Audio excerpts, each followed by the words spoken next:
You can't have it.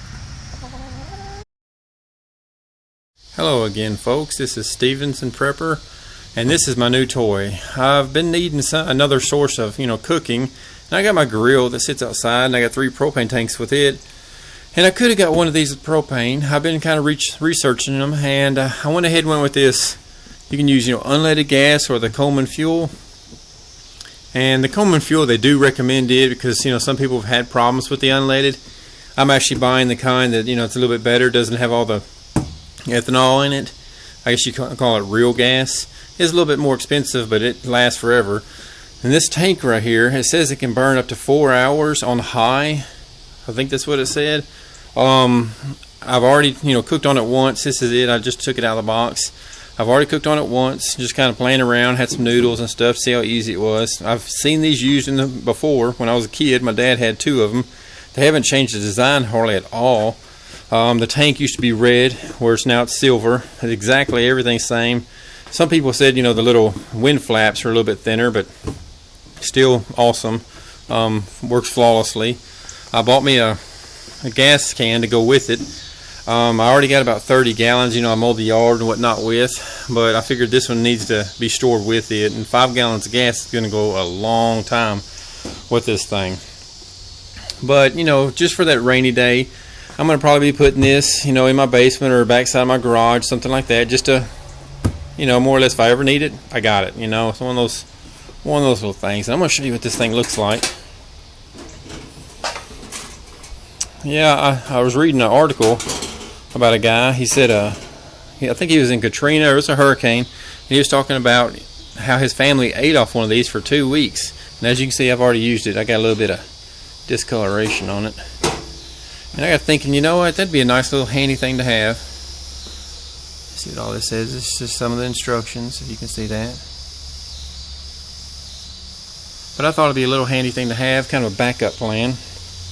Ran me about $65, so that's not that bad. The can was ridiculous. They used to be able to, $9, $10. Now they're up to around $15 for the 5 gallon. You can almost buy the blue one or the yellow for diesel, about $5 cheaper. I should have done that and just wrote it on with magic marker. It's all price gouging, I swear. But anyway, this thing's really awesome. If you're thinking about getting one, this is definitely the one I would get. These things have been around forever. I can't hardly see that. There it is, 5-year warranty. But really easy to use. Let me set the camera up and I'm going to show you how this thing works. Okay, I got it set up. Now what I'm going to do is get these little kind of ladder looking steps down. Just put it here in the side. It's got a little notch. I'm not going to put this one on so you can actually see it. Normally it'll be kind of in like that. Let's see if you can still see. Yeah, that's not too bad. Alright. Lift this, what's in here? Instructions, need to get that out of there. I moved the gas tank. Didn't want to explode. This is the little funnel. It's got like a little charcoal filter in there, white filter. Works well. Gets all the small debris, grass and whatnot.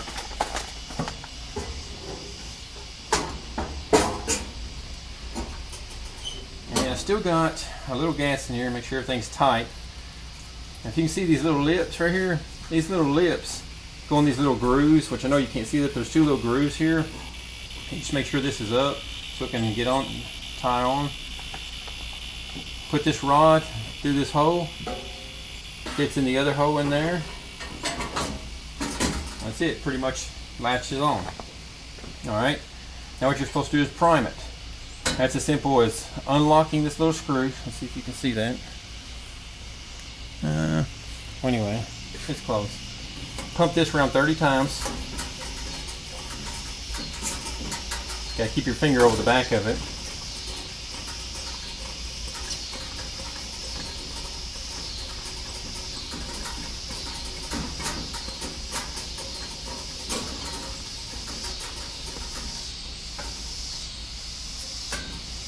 Screw it back.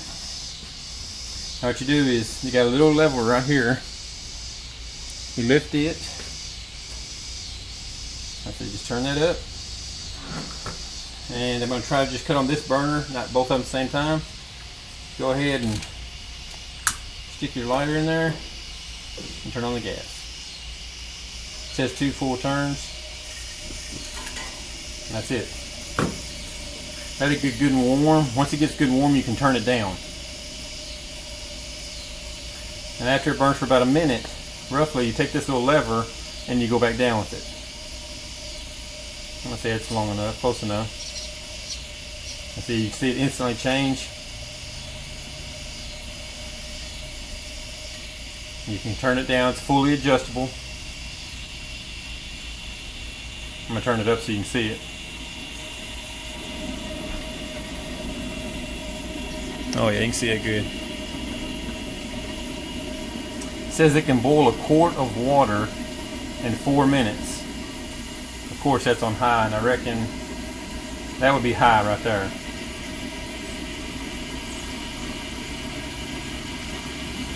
I'm turning it down. And to turn the other eye on, it's just as simple. It's basically the exact same thing. You want to cut the pressure up a little bit more. Turn this, ignite, does the exact same thing. And if it seems like it's getting lower and lower and you turn it up, your pressure is getting low. All you have to do is unlock this while putting your thumb on it and pump it again. Same thing, keeping your thumb on it, and it builds up the pressure.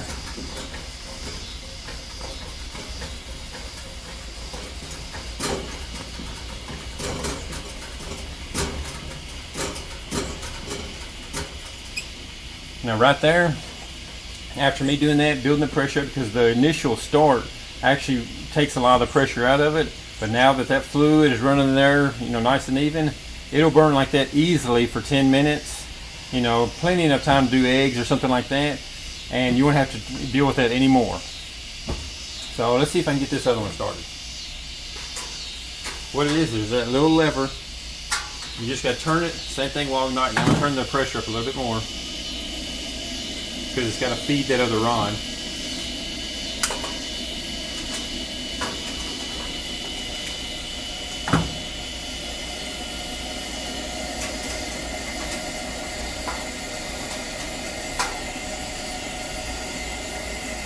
See if you can see that. I'll lift it up.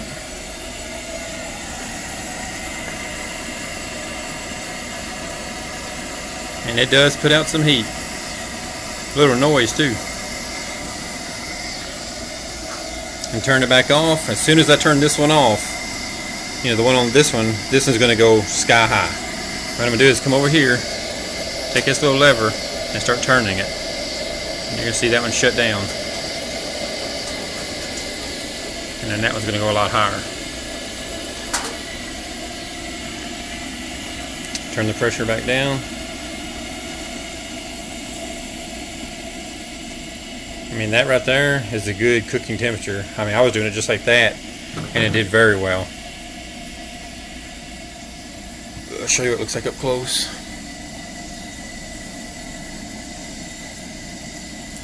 But I thought this would be a handy little tool for a power outage. I mean, I got a fireplace, and I got a lot of logs in back and this and that. But this, it's always nice to have a second or a third backup, especially for just a little bit of money. Well, I hope you like it. Thanks for watching.